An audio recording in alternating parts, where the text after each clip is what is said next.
India के oil reserve पे बहुत बात हो रहा है कि 20-25 दिन का ही तेल बचा हुआ है। अगर ये सही है तो क्या ये इंडिया के लिए कंसर्न है या मैनेजेबल है? ये देखिए हमारे पास हमेशा 20-25 डेज़ का होता है। हुँ, हमारा बहुत डायनामिक परचेसिंग पॉलिसी होता है। जब किसी का हम 1-2 I know for a fact we actually change our policies every 3 months. Okay. So 3 महीने so I don't agree with 25 days it will more be like a 3 महीने का रिज़र्व हुँ, हुँ, क्योंकि हमेशा जो रीअसेसमेंट होता है कहाँ से खरीदना है, कहाँ से नहीं खरीदना हुँ, है, वो 3 महीने पे होता है और 3 महीने के रिज़र्व पे होता है, दाम पे ही होता है। हुँ, हुँ, इसीलिए क्योंकि जब रूसी तेल का दाम बढ़ा, हमने परचेज़ कम करके बोल दिया ट्रम्प से भाई देखो हम तुम्हारी वजह से ही हम नहीं खरीद रहे हैं। असली बात ये था कि हमको भाई पैसे बच रहे हैं कहीं और से खरीदने में। राइट। अब अगर इधर का तेल का दाम बढ़ गया, तो हम रूस से वापस खरीदना शुरू कर देंगे और हुँ, हम ट्रम्प से बोलेंगे भाई देख तेरे वजह से ये सब हो रहा है ना, हुँ, मैंने तेरे हुँ, को बोला था ना, रोक थाम के रख, तूने नहीं थामा। हुँ, अब तू मत बोल कि हम उधर से नहीं तो फिर cost of transport of Venezuelan जो तू बेच रहा है, वो तेरी ज़िम्मेदारी। और मानेगा वो? ही विल हैव टू ना, what else hmm, can he do? अभी तो वो उसने क्या 3 एयरक्राफ्ट कैरियर भेजे हैं उधर, हुँ, उसको तो अभी 7 से 8 भेजने चाहिए। हुँ। Technically, you look at the scale of the Iranian response. You need about 7 aircraft carriers there dealing with the situation. ये वॉर का मेन रीज़न ईरान का न्यूक्लियर बॉम्ब बनाना है या कुछ और रीज़न है? वो भी है और आई वुड से देखिए वॉर हमेशा मल्टी कॉजल होता है, हाँ, कभी एक इसके कॉज़ के वजह ऊपर नहीं से होता, नहीं ठीक है। होता है। इसमें मैं बोलूँगा ऑलमोस्ट अबाउट 45% इज़ बिकॉज़ उनका न्यूक्लियर बॉम्ब प्रोग्राम हुँ, है। इसमें बाकी भी चीज़ें हैं कि आपने कैसे हिज़्बुल्लाह को सपोर्ट किया, कैसे हमास को सपोर्ट किया, हुँ, कैसे इजरायली इंटरनेशनल टारगेट्स पे आपने ये आतंकवादियों से अटैक करवाए हैं, अमेरिकन इंटरनेशनल टारगेट से आपने आतंकवादी से अटैक करवाए हैं। हुँ, इन सब चीज़ों के वजह से हुआ है हुँ, क्योंकि वो जब दूध उबलता है ना तो जम के उबलता है। हुँ, बट इमीडिएट कॉज है जो चिंगारी लगी है वो न्यूक्लियर प्रोग्राम की वजह से है ठीक है। क्योंकि जब एक देश बिना न्यूक्लियर हथियार के ये सब कर रहा है, हुँ, जब न्यूक्लियर हथियार आ जाता है आप तो फिर बहुत ज़्यादा करना शुरू कर दोगे, ओके। है ना? तो आप बोल रहे हो ईरान इतना रिस्पॉन्सिबल नहीं है कि उसके पास न्यूक्लियर होना चाहिए? नहीं, ओके।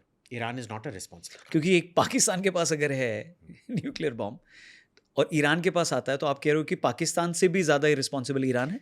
देखिए हमारे तमिल में एक इडियम है, इंजी तिन्न कुरंग, हुँ, जिंजर ईटिंग मंकी, जो अदरक खाया हुआ बंदर है। हुँ, कहा जाता है कि जब बंदर अदरक खाता है वो पागल हो जाता है, ठीक है। ठीक है? पाकिस्तान तो है ही इंजी तिन्न कुरंग, सॉरी, अदरक खाया हुआ बंदर। हुँ, ईरान भी ऐसा ही है एक किस्म से। हुँ, ईरान ने हमको नहीं किया है, पर बाकी सबको तो यही कर रखा है हुँ, ना। बहरीन में जो शिया मेजॉरिटी है, उनको भी चाबी दे के ये करवाता है, हुँ, राइट्स रेबेलियन करवाता है। हुँ, सीरिया में करवाता है, इराक में करवा रहा था। इजिप्ट में भी कभी-कभार करवाता है, उधर ज़्यादा शिया नहीं है, पर जो हैं, ठीक उनसे है। करवाता है। हुँ, so understand Iran is not a problem for us, but Iran has done this. अब उनके भी सर्टेन देखिए मैं ये भी मानता हूँ कि उनका लॉजिक है कि क्योंकि उनका कन्वेंशनल वेपनरी उनको बेचा नहीं गया है। हुँ, इतने सारे सैंक्शंस हैं कन्वेंशनल वेपन्स पे। रूस भी उनको कई फाइटर्स नहीं बेच रहे थे, मिसाइल्स नहीं बेच रहे थे, चीन भी नहीं बेच रहा था क्योंकि उनको पता था कि अगर वो बेचेगा, हुँ, अगर एक एक सीमा से ज़्यादा अगर बेचेगा, अमेरिका हमको कुछ कर देगा करके नहीं हुँ, बेच रहे थे। तो जब आपका कन्वेंशनल बहुत वीक होता है, आपको सब कन्वेंशनल करना पड़ता है। पाकिस्तान ने कब आतंकवाद चुना हिंदुस्तान के खिलाफ? जब वो 3-4 युद्ध जो नॉर्मल युद्ध थे हार गया था, हुँ, उसने बोला कि भाई ठीक है, हम हिंदुस्तान से युद्ध नहीं जीत सकते हैं, तो हम आतंकवाद से जीत पाएँगे। हुँ, ठीक है, पंजाब में आतंकवाद को भी हमने हरा दिया, कश्मीर में भी आतंकवाद को हमने हरा दिया है। हुँ, बट ये चॉइसेस जो आतंकवाद के होते हैं वो तभी होते हैं जब आपका कन्वेंशनल स्ट्रांग नहीं होता है।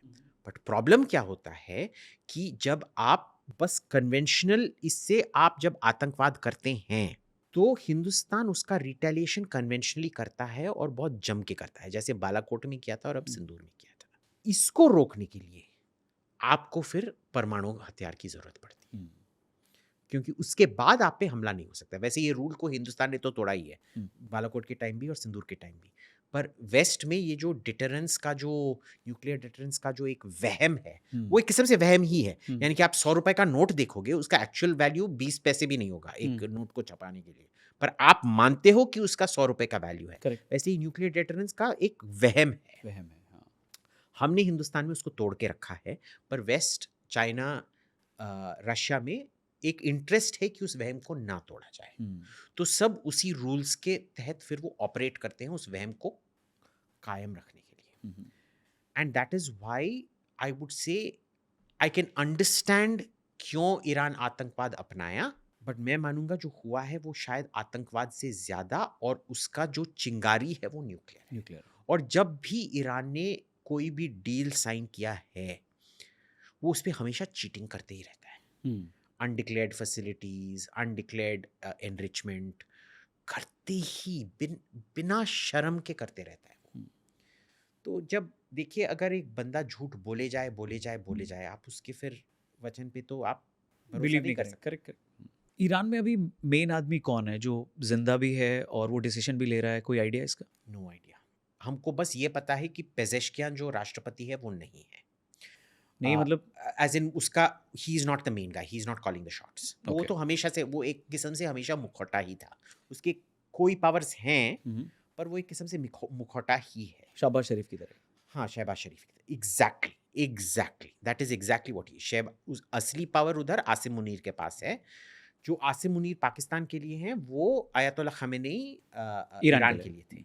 जो पेजेश्कियान है वो शहबाज शरीफ है। हम्म, अब प्रॉब्लम क्या है कि आपने आसिम मुनीर को हटा दिया है, सॉरी, मुनीर को हटा दिया। खामेनेई को हटा दिया है। हाँ, या मैं पाकिस्तानी दृष्टिकोण से बताता हूँ, क्योंकि वो हिंदुस्तानी को बेहतर समझ में आएगा। करेक्ट। आपने आसिम मुनीर को हटा दिया है। अब डिसीजन कौन लेता है आसिम मुनीर के रिप्लेसमेंट के लिए? कोर कमांडर, जो 11 कोर कमांडर है। 11 कोर कमांडर हैं, वो इतने डरे पड़े हुए हैं, वो मिल ही नहीं रहे हैं नए इसको इलेक्ट करने के लिए, क्योंकि अगर वो मिले, इसराइल को पता चल जाएगा और उस मीटिंग पर बॉम्ब लगा देगा, अच्छा, और आपके खानदान को भी शायद खत्म कर देगा। तो वो मिल ही नहीं रहे हैं, तो एक नया सुप्रीम लीडर इलेक्ट ही नहीं हो रहा है। तो उन्होंने फिर रूल बदला है कि भाई हम जो 88 असेंबली ऑफ एक्सपर्ट्स है, विद्वानों का विद्वान सभा, हाँ विद्वान सभा, आ, वो हम वीडियो वोटिंग करेंगे। ओके, बट टर्न्स आउट कि उसमें भी वो डरे पड़े हैं, क्योंकि वीडियो आपको वाईफाई पे कनेक्ट करना है। और जब आप वाईफाई कनेक्ट करोगे, इसराइल का इंटेलिजेंस पेनिट्रेशन इतना अच्छा है कि उनको पता भी चलेगा कि आप कहाँ से कनेक्ट कर रहे हो, कहाँ से वोटिंग कर रहे हो, और आपके टोकेगा। तो वो भी करने के लिए तैयार नहीं है।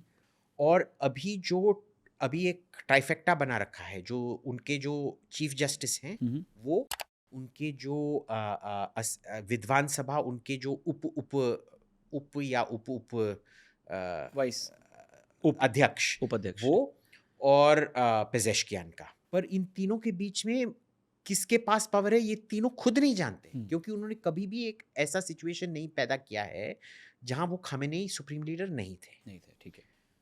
और वोट भी नहीं हो पा रहा है। और जब तक वोट नहीं होगा, कोई भी आईआरजीसी को कंट्रोल नहीं कर पाएगा। तो आप शांति अगर चाहते भी हो, अब आप अमेरिकन या इजरायली हो, आप क्या देख रहे हो कि भाई अगर मेरे को इन सब गल्फ स्टेट्स पे मिसाइल हमले रोकने हैं, एक सुप्रीम लीडर की ज़रूरत है।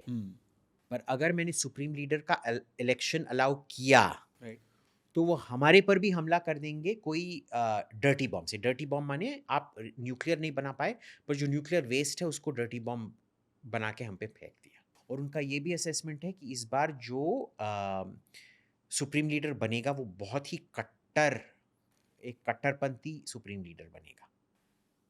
But this is a known phenomenon. जब आप डिकैपिटेशन स्ट्राइक करते हैं ना, देखिए कोई भी मूवमेंट में जो सबसे बड़ा होता है वो बहुत काम होता है, क्योंकि करेक्ट, वो बुढ़ा भी बुजुर्ग भी होता है, उसने ज़िंदगी देखी है।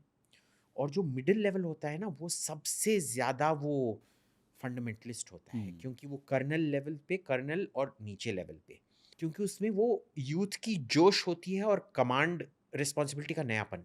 अगर आपने एक सोल्जर को अफसर बना दिया, राइट। उसका सडनली भाई मेरे पास इतना पावर है, मैं अब मेरे को खुद अपना चाय नहीं ले आना है, मेरे लिए एक वेटर है, ऑर्डरली है जो चाय ले आता है, भाई मेरे लिए हर मिनट 100 चाय ले आ, आप ये करोगे। तो एक वो है। दूसरा ये उसका कट्टरपना भी ज्यादा है। सो दी